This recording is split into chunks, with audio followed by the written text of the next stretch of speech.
Hi, I'm John Stevenson, and we're going to be looking at the David and Goliath narrative in our continuing study of 1 Samuel. 1 Samuel chapter 17 and verse 1. Now the Philistines gathered their armies for battle, and they were gathered at Soko, which belongs to Judah, and they camped between Soko and Azekah in Ephesh Damim. Now what we have here is the Philistines. They're living on the coast of southern Canaan, and meanwhile the Israelites, they are living in along the mountains, and the contested area is what's called the Shephelah, that is the foothills between the coast and the mountains. 1 Samuel 17:2, Saul and the men of Israel were gathered and camped in the valley of Elah, and drew up in battle array to encounter the Philistines. Notice this area between Azekah and Soko. That's our battlefield, a valley there, and this is going to be the scene of the conflict. Verse 3, the Philistines stood on the mountain on one side, while Israel stood on the mountain on the other side, with a valley between them, and now the stage is set. Verse 4, then a champion, that word champion, an ish habenim, literally a man with sons. But it's a figure of speech, in other words, sort of a man's man, we might call him. A champion works nicely. Came out from the armies of the Philistines named Goliath. And so Goliath comes out. Now, the word Goliath isn't a Hebrew word, but it sounds like Galath, which is the Hebrew word or Galat means to remove. We could have called him the remover. And that sort of works. Like I said, that's probably not what his name meant, but it sounds enough like it that it works. He's from one of those Philistine cities, from Gath. And we read that his height was 6 cubits and a span. Now, a cubit is ordinarily the length from your fingertip to your elbow. I guess it depends on who's doing the measuring and how big their arm is, but roughly around 18 inches. You do the math, and that's 9 feet plus a span. That's like the width of a hand. And so that's 9.5 feet, maybe close to 10 feet. That's huge. However, when they found the Dead Sea Scrolls had a slightly different reading here. Somebody somewhere I think somebody made a typo. And in the Dead Sea Scrolls, instead of saying that it was 6 cubits and a span, it says that his height was 4 cubits and a span. Now, the Dead Sea Scrolls are 1,000 years older than our oldest previous Hebrew manuscript of this passage. And so the older testimony says, no, he wasn't 10 feet tall. He was more on the level of, 6.5, like 7 feet tall, like a big basketball player. Certainly a big man, certainly a giant compared to everyone else in the area. Verse 5, he had a bronze helmet on his head, and he was clothed with scale armor, which weighed 5,000 shekels of bronze. He also had bronze greaves on his legs and a bronze javelin between his shoulders. In other words, he has the latest and greatest military equipment that there is. Verse 7, the shaft of his spear was like a weaver's beam, and the head of his spear weighed 600 shekels of iron.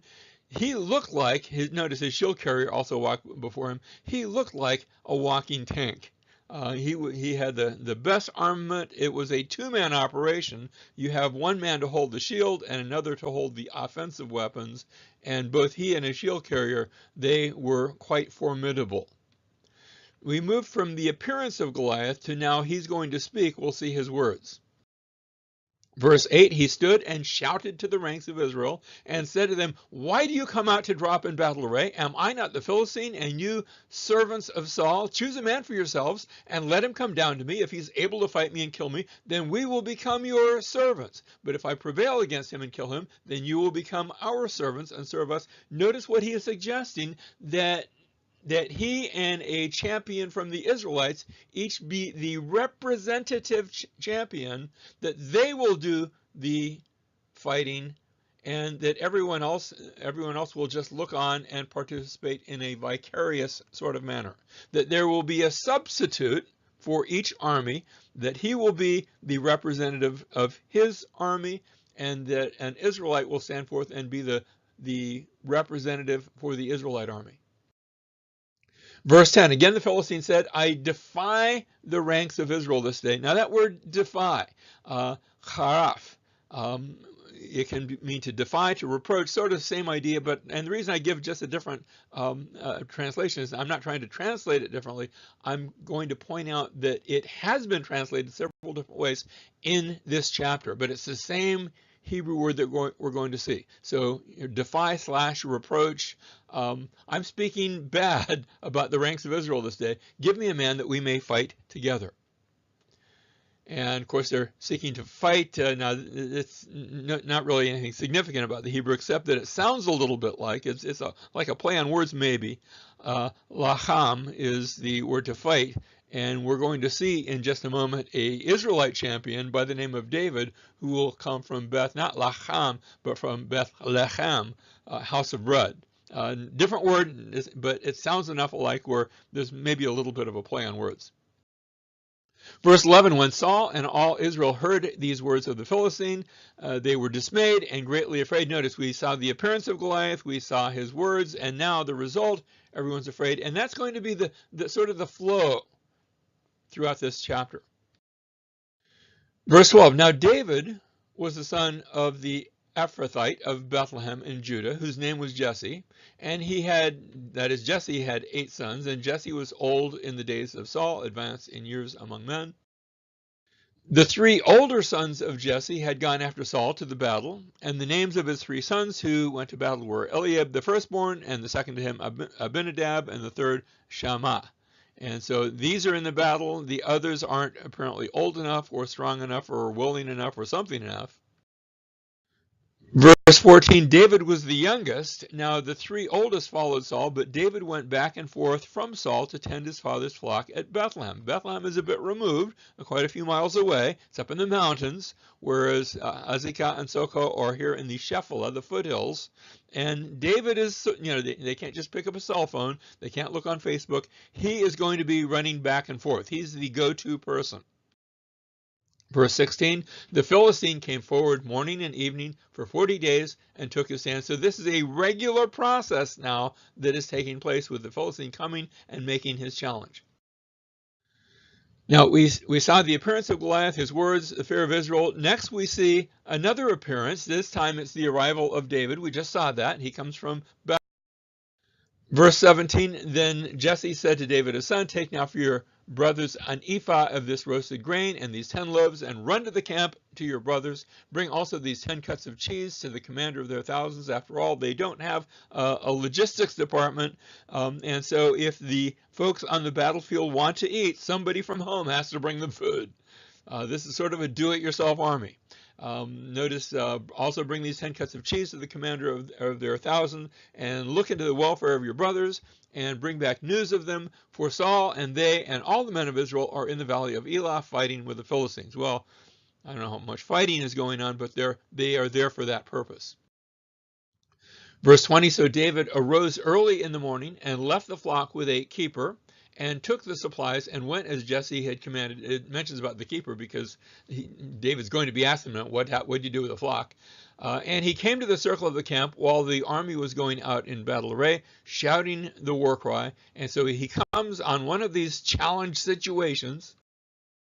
Verse 21, Israel and the Philistines drew up in battle array, army against army, and then David left the baggage in the care of the baggage keeper and ran to the battle line and entered in order to greet his brothers, because after all, this is sort of an informal battle and they're not actually going to fight yet. They're just challenging each other.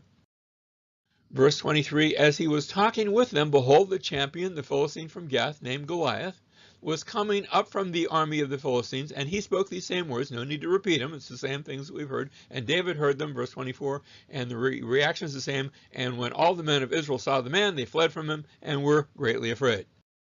So notice we have David arriving. He appears. We have Goliath's words again. They don't need to be repeated because it's the same as last time, and the reaction is the same, the fear of Israel. Verse 25, the men of Israel said, have you seen this man who is coming up? Surely he's coming up to, there's that word again, to defy, to charaf, to reproach Israel. And it will be that the king will enrich the man who kills him with great riches, and will give him his daughter and make his father's house free in Israel. In other words, he'll get some tax breaks, and isn't that wonderful? Verse 26, then David spoke to the men who were standing by him, saying, what will be done for the man who kills this Philistine and takes away the reproach, the harafa, same basic word from Israel. For who is this uncircumcised Philistine that he should, and it's the same word again, slightly different, haraf again, that he should taunt, that he should reproach the armies of the living God. That's the theme. The theme is that God and his people are being reproached. Verse 27, the people answered him in accord with his words, saying, thus it shall be done for the man who kills him. Don't need to repeat it because we've already read it. Verse 28, now Eliab, his oldest brother, heard when he spoke to the men, and Eliab's anger burned against David, and he said, why have you come down, and with whom have you left those few sheep in the wilderness? I know your insolence and the wickedness of your heart, for you have come down in order to see the battle. Older brothers and younger brothers just don't always see eye to eye. Verse 29, but David said, what have I done now? Wasn't it just the question? Well, Eliab didn't like the question, didn't like where the implications might have gone toward himself. But David he said, look, I was just asking a question. And then he turned away from him to another and said the same thing. And the people answered the same thing as before. There's a lot of the same talking's going on, so it's not repeated. And so we've seen the appearance of Goliath, the arrival of David, words, words, words. And now we are going to see through David's speaking the arrival of the Lord. He's saying, God, when's God going to do something about this? And then we saw Eliab's words that he speaks, he sort of has to say about David. Sounds a little bit Goliath-like. And David is expressing his faith.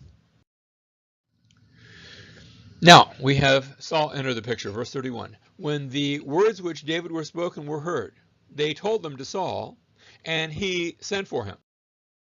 Verse 32, David said to Saul, let no man's heart fail on account of him. Your servant will go down and fight with this Philistine. David is volunteering for the mission. He's volunteering to be the champion. Verse 33, then Saul said to David, you're not able to go against this Philistine to fight with him, for you are but a youth while he has been a warrior from his youth. You're still young. Ever since he was your age, he was already a warrior, so you're going against age and experience and a whole lot more.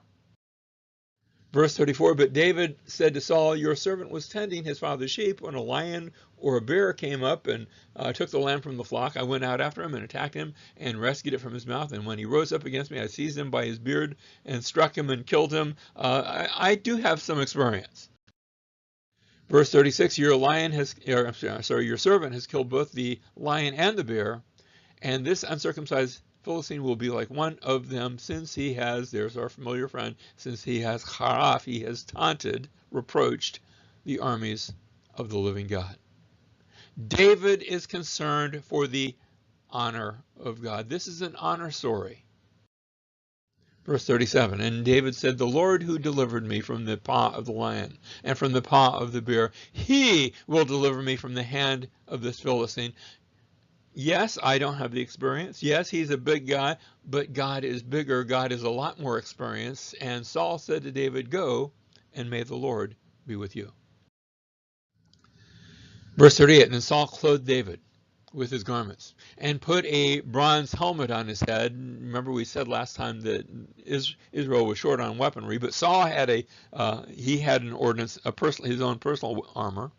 And so he takes that personal armor, put a bronze helmet on his head, and he clothed him with armor. And David girded his sword over his armor and tried to walk, for he had not tested them, didn't have any experience with that.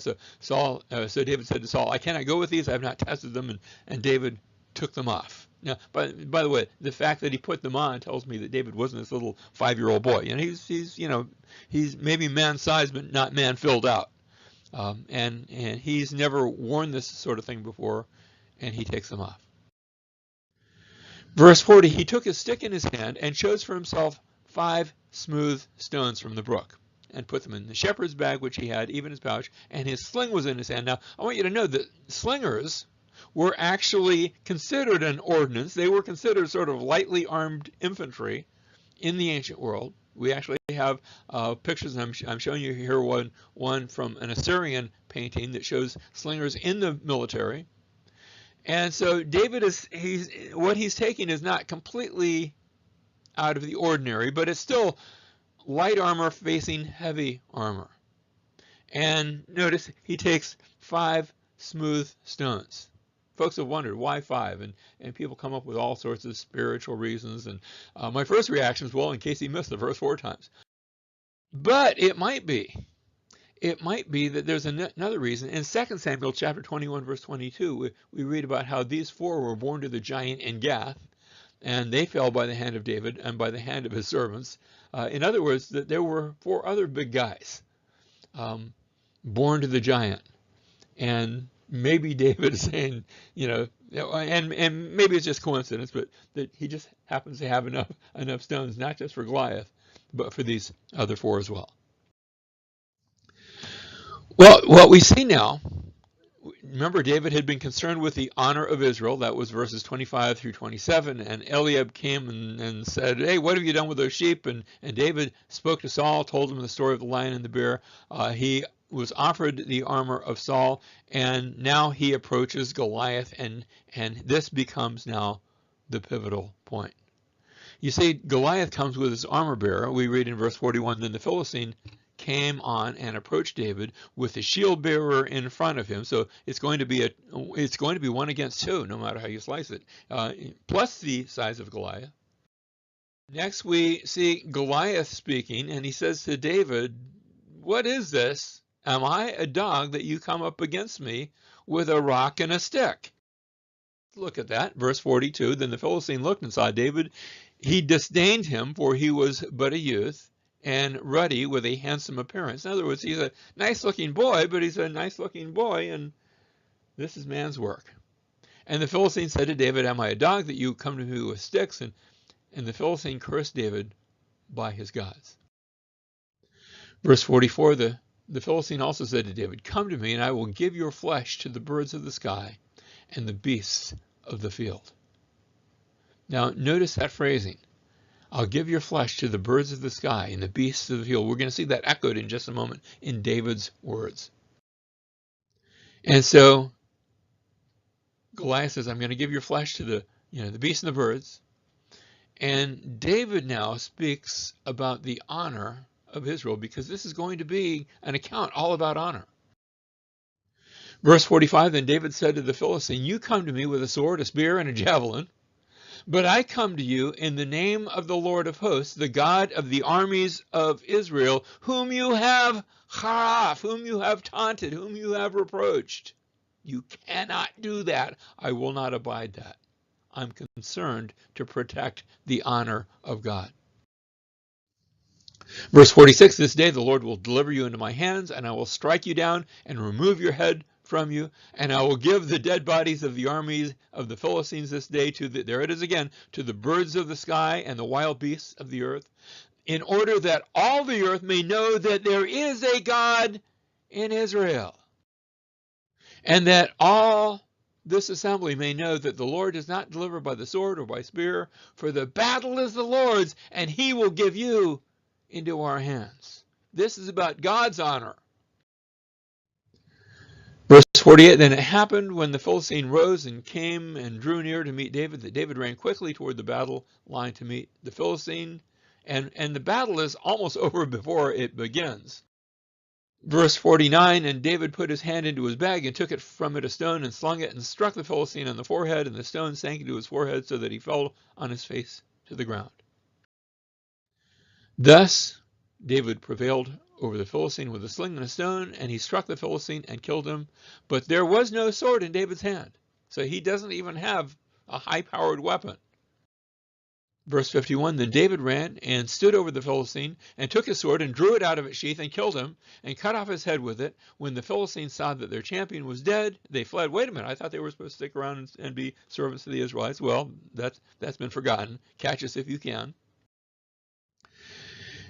Verse 52, the men of Israel and Judah arose and shouted and pursued the Philistines as far as the valley and to the gates of Ekron, and the slain Philistines lay along the way to Sha'araim, even to Gath and Ekron. And so it's a great victory for the Israelites. Verse 43, the sons of Israel returned from chasing the Philistines and plundered their camps. Then David took the Philistines' head and brought it to Jerusalem. Jerusalem was not an Israelite city yet. Jerusalem would not be an Israelite city until after David becomes king. And so we ought to sit up and take notice of what's taking place here. It's a hint that something important is here. He brought the head to Jerusalem, but he put his weapons in his tent. Now, Jerusalem, I think, will be significant here because there's going to be perhaps a place name. You see, the name Goliath, as we said, it sounds a little bit like the word for remove, that we could have called him the remover, but it's not a Hebrew name.